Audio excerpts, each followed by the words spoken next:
So I decided in this video to tell you a little bit about myself, because I'm nearly at 900,000 subscribers, and well, I don't think in all the time I've been making videos that I've really ever told you much about myself. So I guess we ought to start from the beginning. I've got a dog called Ella. You may have seen her before if you've been watching my videos. She's kind of special in a special kind of way. I'm not sure where she came from. I think she's a Wookiee. I think that's her breed, and I'm not entirely sure why she was getting prodded there in that clip. That's actually quite an old clip from Christmas, and that wasn't me prodding it. So I think I would probably have exactly the same reaction if somebody was prodding me when I was lying on my back. Then again, she seemed to like it, so there are possibilities there. Anyway, on to the first question that everybody asked me, and I've basically collated these questions from private messages people have sent me over the last month or so, and these are the most common ones. A lot of people ask me how old I am and where I live. I live in the UK, and I'm 25. That may surprise a lot of people. One person said I was 65. Fuck, man, that hurt my feelings. Can 65-year-olds even play video games? In fact, I'm sure somebody's going to link up a video in the description to this of somebody on YouTube who's even older than that, absolutely ripping through people in video games. But still, the next most common question I get asked is do you do YouTube as a job? Good question. I think what people pretty fairly assume is that anybody with a certain YouTube site, subscriber count, whatever, automatically does that as a job after that point.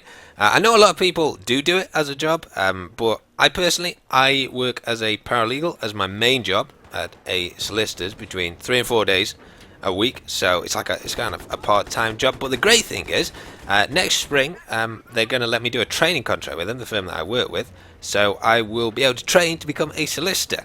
Some of you are probably thinking, that's a bit of a strange choice, Frankie. If I had the choice between playing video games and working as a solicitor, which is pretty boring, you'd have thought, then I'd obviously play the video games and earn money from that. But to be honest, what I get from going into like work and doing that as my main job is, you know, if there's somebody who's sort of going to lose their house or something like that, somebody's going to take over the house, and I can actually help them that, even though I'm not obviously as a paralegal the main guy on the job. There's like loads of lawyers who are above me, but I feel like I'm actually helping solve such like a big real life problem for somebody that really affects them, and you don't get that feeling. You don't get that feeling from YouTube. So that's why I kind of do both. A lot of people wouldn't make this choice, but it's just, you know, it's just what I like to do. Having said that, some of you will have noticed that there are adverts running on some of my videos, so why do I have to run them if it's not essential for me to earn money off YouTube?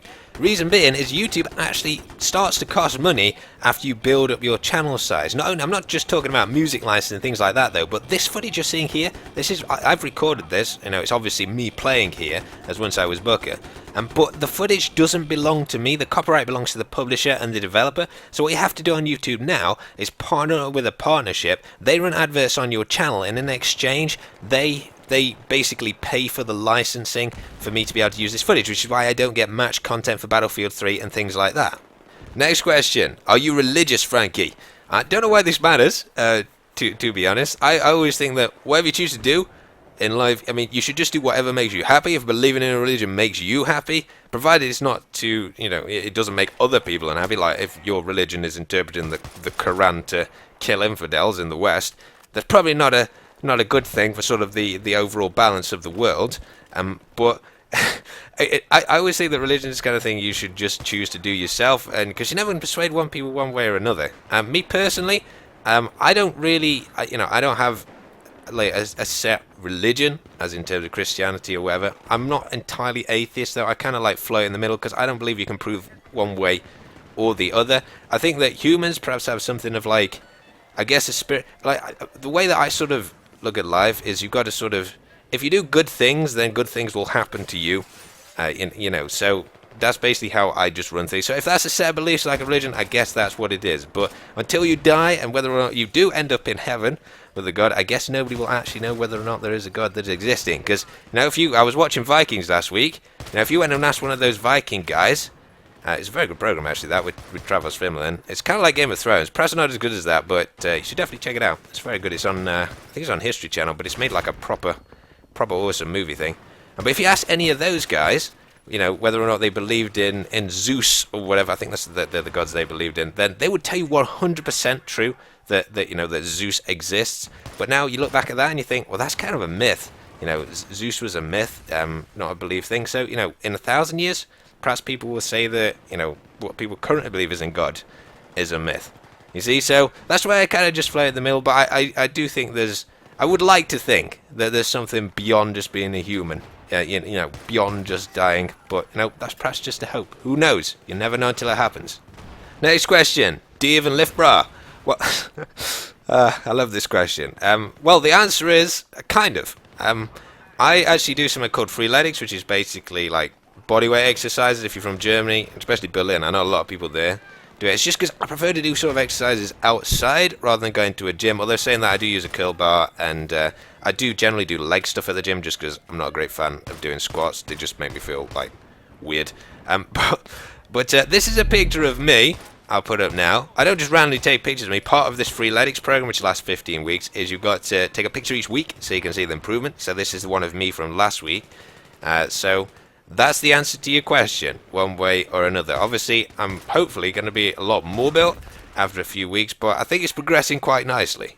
Next question. Why don't you just post DayZ? Where is DayZ? What is this crap? I get a lot of these. In fact, every video somebody asks me, where's DayZ? I'm going to tell you now, 100% I put up DayZ as fast as I possibly can do it. I think these questions are for people who don't actually play the game and don't appreciate what playing for good footage is actually like, but it takes hours and hours to record DayZ. And honestly, if I only did DayZ on my channel, I would not do YouTube anymore because I would have just been bored silly of it. It wouldn't be any fun for me, and YouTube has to stay fun for me to continue to post videos, which is why I post Battlefield, all of the kind of videos as well, just because I like posting those kind of things, and I think people are interested in them. So that's why I don't just exclusively post DayZ.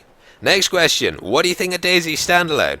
I didn't really have that much faith in the standalone being good until I watched the last dev blog. And in that they said that, and I'll link it in the description, that they're going to completely change zombies so that they path properly after players, so there's no more zigzagging. Because I personally think there's 4 things which the standalone has to have on its very first alpha release. It has to have base building in to the extent that Epoch has it in. And Epoch's shown that you don't need to build underground. You can actually properly fortify with a modular building system, existing buildings, and build your own base, just like in Rust. That has to be in the DayZ standalone, not just some silly sort of go underground and that's your base kind of thing. It's got to be proper player bases, or games like Rust, and you know, they're simply just going to take over the standalone. Gunplay has got to be less laggy, it's got to be satisfying, there's got to be no negative mouse acceleration as there currently is. Zombies have got to be threatening, and they've got to obviously be satisfying to kill, not zigzaggy and glitchy all over the place. And the game should be about survival. And the thing I really liked about the standalone, the footage they posted this week, was that it's now, if you shoot somebody, it'll damage the things on them, so it gives you an incentive to actually take people hostage. Sure, just noticed there, I've got my Moab. I'm not going to call that in. Yeah, I don't want to wreck it for the enemy team, but I can't believe I managed to get a 9 minute 25 plus kill streak. This was the best kill streak I've ever had in Battlefield 3. It was basically like a legit version of Jack's cinematic DayZ run. And even better, the guy who kills me, I think, was a humble bundle. Nubsicle. I'd rather he kill me than anybody else, that level 2 right there. But I hope you enjoyed this video, guys. I'm going to be posting some Amnesia. I'm going to do a walkthrough of that later on, so make sure you check that out. Thanks for watching. Hope you enjoyed the video, and I'll see you in the next chapter.